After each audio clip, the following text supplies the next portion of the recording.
Hello everyone, welcome to Beyond Teachings. I am Shreya Srivastava, your biology teacher. So, इसके पहले वाले session में हम लाइफ प्रोसेसेस के बारे में डिस्कस कर रहे थे। इसके पहले वाले सेशन में हमने डिस्कस करा था रेस्पिरेशन के बारे में। अब रेस्पिरेशन के हमने दो टाइप्स देखे थे, which is aerobic and anaerobic respiration. Aerobic respiration में हमने देखा था कि ऑक्सीजन का यूज करके हम कैसे पाइरुवेट को ब्रेक डाउन करते हैं। What is pyruvate? एक 6 कार्बन मॉलिक्यूल जो कि ग्लूकोज है उसको ब्रेक करके एक 3 कार्बन मॉलिक्यूल बनाते हैं हम, जिसको हम पाइरुवेट कहते हैं। Now this pyruvate is breaking down into ethanol and carbon dioxide sometimes, and sometimes into carbon dioxide and water, and sometimes into lactic acid. ये तीनों situations अलग अलग conditions में होती हैं। जब ऑक्सीजन प्रेजेंट होता है तो क्या होता है, कार्बन डाइऑक्साइड एंड वाटर में टोटली ब्रेक कर जाता है पाइरुवेट, and if the conditions are not favourable then क्या होता है कि हम ऑक्सीजन का यूज नहीं करते हैं। कुछ ऑर्गेनिजम्स बिना ऑक्सीजन का यूज किए पाइरुवेट को ब्रेक डाउन करते हैं, then it is converted into ethanol and carbon dioxide. ये हमने पिछले क्लास में देखा था, पिछले क्लास के बारे में मैं बात कर रही हूं। तो जहां तक हम प्लांट्स की बात करते हैं, एरोबिक रेस्पिरेशन में क्या होता है कि सफिशिएंट सप्लाई ऑफ ऑक्सीजन हमें जरूरी है एरोबिक रेस्पिरेशन में, क्योंकि ऑक्सीजन नहीं रहेगा तो एरोबिक रेस्पिरेशन होगा ही नहीं। ऑलराइट, तो प्लांट्स में हमने क्या देखा था कि जो गैसियस एक्सचेंज है वो स्टोमेटा के थ्रू होता है। Alright, and the opening of stomata and closing of stomata is regulated by guard cells. और ये कैसे पॉसिबल होता है? डिफ्यूजन के प्रोसेस से, क्योंकि स्टोमेटल पोर ओपन होता है तब कार्बन डाइऑक्साइड आता है। ये सारा डिफ्यूजन वाला सीन है यहाँ पे टोटली। लेकिन जब रात में तो सनलाइट नहीं रहती है। ऑलराइट, एंड सनलाइट क्या है? एसेंशियल है फोटोसिंथेसिस के लिए। ऑलराइट, तो रात में जब सनलाइट नहीं होती है तब क्या होता है प्लांट्स में? तब क्या होता है कि CO2 एलिमिनेशन जो है, जो CO2 का एलिमिनेशन है वो क्या है, सबसे मेजर काम रहता है उस टाइम पे प्लांट्स का। अब बोलेंगे कि CO2 का तो यूज होता है फोटोसिंथेसिस के लिए, एलिमिनेशन क्यों जरूरी है? Now the amount of CO2 absorbed by the plants is not every time used in the process of photosynthesis. जितना भी उसने CO2 लिया था दिन भर में, जरूरी नहीं है कि वो यूज्ड अप हो गया हो फोटोसिंथेसिस के प्रोसेस में। एंड चूंकि सनलाइट चली गई है तो फोटोसिंथेसिस अब कर नहीं सकते। ऑलराइट, तो प्लांट क्या करता है कि अपने स्टोमेटल पोर को ओपन करके CO2 को एलिमिनेट करना, अपने बॉडी से बाहर निकालना चालू करता है। क्यों चालू करता है? क्योंकि दिन में अगर एलिमिनेशन करेगा वो, अगर दिन में स्टोमेटल पोर को ओपन करेगा तो ऑफ कोर्स वाटर लॉस होगा। ऑलराइट, एंड दिन में क्या होता है कि फोटोसिंथेसिस होता है उसकी बॉडी में। ऑलराइट, तो मेजर टास्क क्या रहता है? लेना, कार्बन डाइऑक्साइड को अपनी बॉडी के अंदर लेना उनका मेजर टास्क होता है उस टाइम पे। Alright, and release of O2 भी मेजर टास्क होता है दिन के टाइम पे। एंड रात के टाइम पे क्या होता है कि CO2 का रिलीज, CO2 की एलिमिनेशन जो है वो क्या होती है, मेन टास्क होती है। तो इससे हमें क्या पता चलता है, कंक्लूजन क्या मिलता है कि दिन में पेड़ क्या करेगा कि ऑक्सीजन रिलीज करेगा, वही रात में वो CO2 रिलीज, CO2 एलिमिनेशन का जो प्रोसेस है वो कैरी आउट करेगा। आपने बहुत बार सुना होगा आपके घर में बोलते हुए कि रात को पेड़ के पास नहीं जाना चाहिए, पेड़ के नीचे नहीं सोना चाहिए रात को। तो ये सब कोई भूत प्रेत वाली बातें नहीं है, इनका एक साइंटिफिक प्रूफ है, क्योंकि कार्बन डाइऑक्साइड रिलीज करते हैं ट्रीज रात में। राइट, प्लांट्स जो है कार्बन डाइऑक्साइड को रिलीज करते हैं, इसलिए ये प्रेफरेबल है कि आप ना जाएं प्लांट्स के सामने। ऑफ कोर्स जब CO2 होता है तो हमारे बॉडी के लिए वो हार्मफुल है। ऑलराइट, हमें तो कार्बन डाइऑक्साइड चाहिए रेस्पिरेशन के लिए, तो यही बात है। So the next thing is, अब मैं के बारे में, ये तो प्लांट्स की बातें हो गई। ऑलराइट, अब मैं एनिमल्स के बारे में बात करती हूँ। एनिमल्स कैसे लेते हैं ऑक्सीजन? टेरेस्ट्रियल एनिमल्स जो होते हैं वो तो एयर के थ्रू लेते हैं। ऑलराइट, नाउ एक्वाटिक एनिमल्स कैसे अपना रेस्पिरेशन प्रोसेस करते हैं? उनको क्या होता है, डिसॉल्व्ड ऑक्सीजन लेना रहता है। ऑलराइट, डिसॉल्व फॉर्म में लेना रहता है ऑक्सीजन। ऑलराइट, तो जो ऑक्सीजन डिसॉल्व्ड फॉर्म में रहता है वो बहुत ही कम होता है as compare to the oxygen present in the air. तो क्या होता है कि एक्वाटिक जो एनिमल्स होते हैं, जो एक्वाटिक एनिमल्स होते हैं, उनका ब्रीदिंग रेट जो नॉर्मल एनिमल्स हैं, जो नॉर्मल टेरेस्ट्रियल एनिमल्स हैं, उनसे ज्यादा होता है, ग्रेटर होता है, क्योंकि उन्हें ऑक्सीजन चाहिए तो ज्यादा अमाउंट में उन्हें ब्रीथ करना पड़ेगा, क्योंकि ऑक्सीजन, डिसॉल्व ऑक्सीजन का जो रेट है वो कम है। ऑलराइट, तो ये एक एडवांटेज है टेरेस्ट्रियल ऑर्गेनिजम्स में कि उन्हें क्या करना पड़ता है, एयर से ऑक्सीजन लेना है। आपने कभी अपने एक्वेरियम को देखा है, कभी फिश को देखा है? फिश क्या करती है कि अपना मुंह खोलती है, बंद करती है, खोलती है, बंद करती है, बहुत टाइम ऐसा करती है, बहुत फास्ट वो प्रोसेस रहता है। एंड अलॉन्ग विद दैट जो गिल्स, लिड्स जो कवर करते हैं गिल्स को, वो भी मूव करते हैं। कभी आप ऑब्जर्व करके देखना अपने घर में। ऑलराइट, तो ये जो प्रोसेस होता है फिशेस में बहुत फास्ट होता है। आप कंपेयर करके देखना कभी कि वो 1 मिनट में कितना बार अपना मुंह खोलती है, बंद करती है, एंड फिर आप अपनी ब्रीदिंग रेट को उससे आप कंपेयर करके देखना कि वो कितना ज्यादा होता है। तो इससे हमें पता चलता है कि ऑक्सीजन की रेट डिसॉल्व्ड फॉर्म में कितनी कम होती है। ऑलराइट, सो ये एक एविडेंस हो गया, हमें पता चला। Right, now the next thing is, अब टेरेस्ट्रियल ऑर्गेनिजम्स पे आते हैं। ऑलराइट, जो टेरेस्ट्रियल ऑर्गेनिजम्स होते हैं वो तो एयर से ब्रीथ करेंगे, ऑक्सीजन लेंगे। ऑलराइट, तो एक पाथवे होना चाहिए ताकि ऑक्सीजन जो है ब्लड तक पहुंच जाए, सारे बॉडी ऑर्गन्स तक पहुंच जाए। ऑलराइट, तो ये जो पाथवे है ये हर ऑर्गेनिज्म में बहुत डेलिकेट वे में बना हुआ होता है, बहुत ही फाइन वे में एंड बहुत ही डेलिकेट वे में इसे डिजाइन किया गया है। एंड चूंकि ये डेलिकेट है तो इसे क्या होते हैं, बॉडी के अंदर रखते हैं, बॉडी के बाहर नहीं रखते हैं, ताकि इसे कोई नुकसान नहीं पहुंचे। प्रोटेक्ट करने के लिए हम बॉडी के अंदर इसे रखा गया है, नेचर ने इसे हमारे बॉडी के अंदर दिया है। ऑलराइट, सो हम ये पाथवे देखेंगे किसमें, पहले ह्यूमंस में देखेंगे जो सबसे कॉमन है। तो आज हम उसी के बारे में बात करने वाले हैं, ह्यूमन रेस्पिरेटरी सिस्टम के बारे में। तो सबसे पहले हम लोग रेस्पिरेशन इन ह्यूमंस देखेंगे, उसके अंदर में हम क्या देखेंगे, structure of the respiratory system. अब हम लोग जो ह्यूमंस में स्ट्रक्चर देख रहे हैं रेस्पिरेटरी सिस्टम का, लंग्स के थ्रू हम ब्रीथ करते हैं, तो जितने भी ऑर्गेनिजम्स जो लंग्स के थ्रू ब्रीथ करते हैं सबका सिमिलर स्ट्रक्चर होगा। ऑलराइट, तो सबका स्ट्रक्चर हमें पता चल जाएगा। Next is the mechanism. Mechanism कैसे कैरी आउट होता है वो हम आज की क्लास में देखने वाले हैं। रेस्पिरेटरी पिगमेंट क्या होता है, हमारी बॉडी में रेस्पिरेटरी पिगमेंट क्या है वो हम पता लगाएंगे। So let's start today's session. पहली चीज तो है कि स्ट्रक्चर ऑफ रेस्पिरेटरी सिस्टम। हम स्ट्रक्चर ऑफ रेस्पिरेटरी सिस्टम देखते हैं सबसे पहले। Okay, structure of respiratory system, ये जो है ये डायग्राम आपकी बुक में भी दिया हुआ है। तो एयर जो है, जब हम लोग एयर को ब्रीथ करते हैं तो सबसे पहले वो कहाँ आएगा, नेजल पैसेज में आएगा। अब ये जो नेजल पैसेज है इसमें क्या प्रेजेंट होते हैं, हेयर्स प्रेजेंट होते हैं, नेजल हेयर्स प्रेजेंट होते हैं एंड म्यूकस की लाइनिंग प्रेजेंट होती है।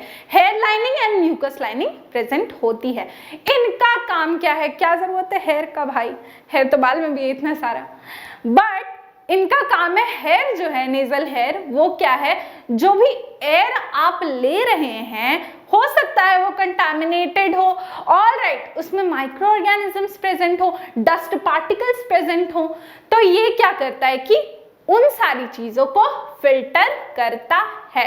एंड म्यूकस क्या करता है, म्यूकस का काम है एक तो वो पाथवे को स्मूथ बनाता है एंड ऑफ कोर्स जो कंटामिनेशन है उसे वो दूर करता है कुछ हद तक। नेक्स्ट इज नेजल पैसेज से आ गए, अब हम थ्रोट में आए, लैरिंग्स फेरिंग्स सारा पार करते हुए हम कहाँ आ गए, थ्रोट में आ गए। नाउ थ्रोट में एक मेजर स्ट्रक्चर प्रेजेंट होता है, ये जो है रिंग्स ऑफ कार्टिलेज हम इसे कहते हैं। आपको दिख रहा है डायग्राम में, ये जो डायग्राम है इसमें ये वाला जो पार्ट है इसे हम क्या कहते हैं, रिंग्स ऑफ कार्टिलेज। अब रिंग्स ऑफ कार्टिलेज का काम क्या है, क्या जरूरत है इसकी जरूरत ये है कि ये इंश्योर करता है that the air passage doesn't collapse, right, alright. तो यही इसका फंक्शन है। कभी कभार एग्जाम में फंक्शंस लिखने आते हैं कि रिंग्स ऑफ कार्टिलेज का क्या फंक्शन है एंड एल्वेली का क्या फंक्शन है, ये सारी चीजें आती हैं। 3 मार्क के क्वेश्चंस में ABCD पॉइंट करके आता है, आपने देखा होगा सैम्पल पेपर्स में, तो उस तरीके के क्वेश्चंस आ सकते हैं। आपको वेबसाइट पे मिल जाएंगे नोट्स में, ऐसे क्वेश्चंस मैंने बनाए हैं। Next is rings of cartilage खत्म हो गया। अब ये जो रिंग्स ऑफ कार्टिलेज है ये लंग्स में जाकर के डिवाइड कर जाएगा into bronchi and bronchioles, and अब ये जो डिवीजन है ये और बढ़ती जाएगी, ब्रांचिंग और बढ़ती जाएगी, and finally they will end up forming alveoli. Alveoli क्या है, कुछ नहीं है, बलून लाइक स्ट्रक्चर है या फिर सैक लाइक स्ट्रक्चर होता है। अब इस एल्वली का काम क्या है, ये जो एल्वली है आपको नहीं लगता है कि ये बलून लाइक स्ट्रक्चर है, ऑलराइट, तो इसे हम क्या कहते हैं, एल्विलर सैक्स कहते हैं, ऑलराइट।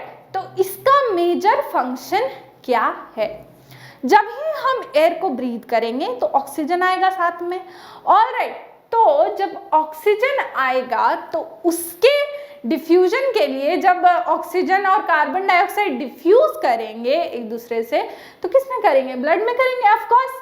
तो हमें क्या चाहिए, जैसे कि मैंने आपको बताया था, मैं रिलेट करके समझा रही हूँ कि स्मॉल इंटेस्टाइन की इनर लाइनिंग में न्यूमरस क्या प्रेजेंट होते हैं, विलाई प्रेजेंट होते हैं, मैंने आपको बताया था पिछली क्लासेस में, ऑलराइट। इन विलाई का काम क्या होता है, विलाई का काम होता है कि सरफेस एरिया, अब्जॉर्प्शन का सरफेस एरिया इंक्रीज करना। उसी तरह से इन एल्वेलर सैक्स का काम क्या है कि सरफेस एरिया को इंक्रीज करना है, किसके लिए, डिफ्यूजन के लिए, ऑलराइट। अब ये जो एल्वेलर सैक्स हैं ये एंड अप हो जाएंगे, सरफेस एरिया इंक्रीज करेंगे। नेक्स्ट थिंग इज, ये जो मसल है इसे हम क्या कहते हैं, diaphragm. Okay, this diaphragm muscle जो है ये एक फ्लेक्सिबल मसल है। जब हम ब्रीद इन करते हैं एंड ब्रीद आउट करते हैं, इनहेल करते हैं देन एक्सहेल करते हैं, तो ये मसल मूव करता है। कैसे, ये हम देखेंगे मैकेनिज्म में। Okay, moving on to the mechanism.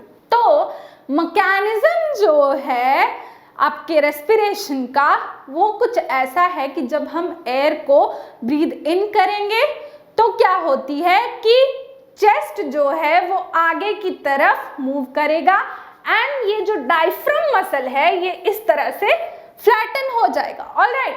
ये जो डायफ्रम का मसल है ये बिल्कुल फ्लैट हो जाएगा एंड चेस्ट कैविटी जो है ये बाहर की तरफ मूव करेगी। ये जो रिब केज है, ये जो चेस्ट है ये बाहर की तरफ मूव करेगी ताकि थोरैसिक कैविटी जो है उसमें थोड़ा स्पेस बन जाए, ऑलराइट। स्पेस बनेगा तभी तो ज़्यादा हम एयर ले सकेंगे, ब्रीद इन कर सकेंगे, ऑलराइट। तो हम जब इनहेल करेंगे इस तरह से, जब इनहेल करेंगे तो चेस्ट कैविटी एक्सपैंड करेगी for the air to come in, alright. अब एयर अंदर आ गया, ऑलराइट। अब ये एयर आके कहाँ आएगा, ब्रोंकाइज में आएगा, ब्रोंक्यूल्स में आएगा एंड फाइनली एल्वेलर सैक्स में आ जाएगा। Now this alveoli contains extensive network of veins and capillaries। इसमें क्या होता है कि extensive network होता है veins और capillaries का for the blood to come in। अब ये जो extensive network है मान लेते हैं कि ऐसे ऐसे present है यहाँ पे, alright। यहाँ पे blood supply आ गई। ब्लड सप्लाई जो है जब एल्वुलर सैक्स में आ जाएगी, ब्लड सप्लाई जो है जब एल्वुलर सैक्स में आ जाएगी तो क्या होगा, ये जो एल्वुली का वॉल है ये बहुत थिन वॉल होता है। ऑलराइट, तो हमने जो एयर लिया था, जो ऑक्सीजन लिया था, वो ब्लड में डिफ्यूज कर जाएगा एंड जो कार्बन डाइऑक्साइड प्रेजेंट था ब्लड में वो एल्वुली में आ जाएगा। ऑलराइट, देन हम जब एक्सहेल करेंगे, जब सांस को छोड़ेंगे बाहर, तब वो कार्बन डाइऑक्साइड बॉडी से एलिमिनेट हो जाएगा। This is the mechanism. अब जब हम एक्सहेल करेंगे तो चेस्ट कैविटी क्या हो जाएगी, छोटी हो जाएगी। ऑलराइट, क्योंकि हम एक्सहेल कर रहे हैं, ये डायफ्राम फिर अपनी इनिशियल पोजीशन में आ जाएगा। जब हम इनहेल करेंगे तो ये डायफ्राम मसल फ्लैटन हो जाएगा एंड अगेन जब हम एक्सहेल करेंगे तो ये अपनी इनिशियल पोजीशन में ऐसे आ जाएगा। यही है मैकेनिज्म किसका, ब्रीदिंग का, रेस्पिरेशन का। ऑलराइट, अब जब भी हम ब्रीद करते हैं, रेस्पिरेशन होता है, तब क्या होता है कि लंग्स में एक रेस्पिरेटरी वॉल्यूम बची रहती है एयर की। ऑलराइट, जब हम सांस ऐसे खींचे ऊपर, ऑलराइट, तो लंग्स क्या करता है कि कुछ एयर को, कुछ वॉल्यूम ऑफ एयर को बचा के रख लेता है ताकि जो डिफ्यूजन हो रहा है वो और एफिशिएंट हो, उसे और टाइम मिले एक दूसरे में डिफ्यूज करने में, कार्बन डाइऑक्साइड को एलिमिनेट करने में। ऑलराइट, देन वो जो रेसिडुअल वॉल्यूम है वो दूसरे साइकिल में बॉडी से एक्सपोर्ट आउट हो जाता है। ये था जो मैकेनिज्म है वो रेस्पिरेटरी सिस्टम का। नाउ अब हम बात करते हैं कि जिन ऑर्गेनिजम्स की बॉडी साइज बहुत बड़ी होती है। ओके, अब ये डिफ्यूजन हो गया, ऑक्सीजन ब्लड में आ गया। नाउ अगर ऑर्गेनिज्म की बॉडी साइज बहुत ज़्यादा है तो ये जो रेस्पिरेशन का प्रोसेस है ये तो मेरी लंग्स में होगा। ऑलराइट, मेरे लंग्स में होगा, लेकिन मुझे ब्लड कहाँ चाहिए, मेरे टोज में चाहिए। ऑक्सीजन कहाँ चाहिए, मेरे टोज के टिश्यूज को ऑक्सीजन की कमी हो गई है, अब मुझे वहाँ ऑक्सीजन चाहिए। तो ऑक्सीजन वहाँ तक पहुँचेगा कैसे, कैसे पहुँचेगा?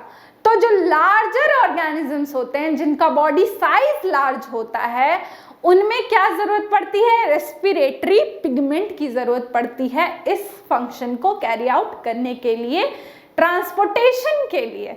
ऑलराइट, मैंने आपको पहली क्लास में बताया था कि ट्रांसपोर्टेशन क्यों जरूरी है लार्जर ऑर्गेनिजम्स में। ऑलराइट, तो रेस्पिरेटरी पिगमेंट की जरूरत पड़ेगी ट्रांसपोर्टेशन के लिए, ऑक्सीजन को एक जगह से दूसरे जगह पहुंचाने के लिए। अगर वो जगह बहुत दूर है तो कैसे ट्रांसपोर्ट करेंगे? ऑलराइट, तो जो ह्यूमंस की बात कर रहे हैं हम लोग, तो ह्यूमंस में जो रेस्पिरेटरी पिगमेंट होता है वो होता है हीमोग्लोबिन। ऑलराइट, हीमोग्लोबिन जो है वो किस में प्रेजेंट होती है, रेड ब्लड सेल्स में प्रेजेंट होती है एंड यही हीमोग्लोबिन ऑक्सीजन को, जो ऑक्सीजन डेफिशिएंट टिश्यूज हैं उसमें ले जा करके पहुंचाती है। ओके, सो नेक्स्ट क्लास में हम लोग इसी के बारे में बात करने वाले हैं कि ट्रांसपोर्टेशन कैसे होती है ह्यूमन बींग्स में एंड प्लांट्स में कैसे होती है। ऑलराइट, सो अगली जो क्लास है वो बहुत ही इंटरेस्टिंग होने वाली है। हम लोग हार्ट के बारे में देखने वाले हैं, उसका स्ट्रक्चर कैसा होता है एंड हम लोग प्लेटलेट्स के बारे में, लिम्फ के बारे में, रेड ब्लड सेल्स के बारे में जानने वाले हैं एंड पूरा प्रोसेस देखने वाले हैं कि ब्लड ऑक्सीजन को लंग्स से दूसरे पार्ट्स में, ऑक्सीजन डेफिशिएंट टिश्यूज में कैसे सप्लाई करता है। So until then keep watching, अगले सेशन को मिस मत करिए, बहुत ही इंटरेस्टिंग होने वाला है। Until then bye bye.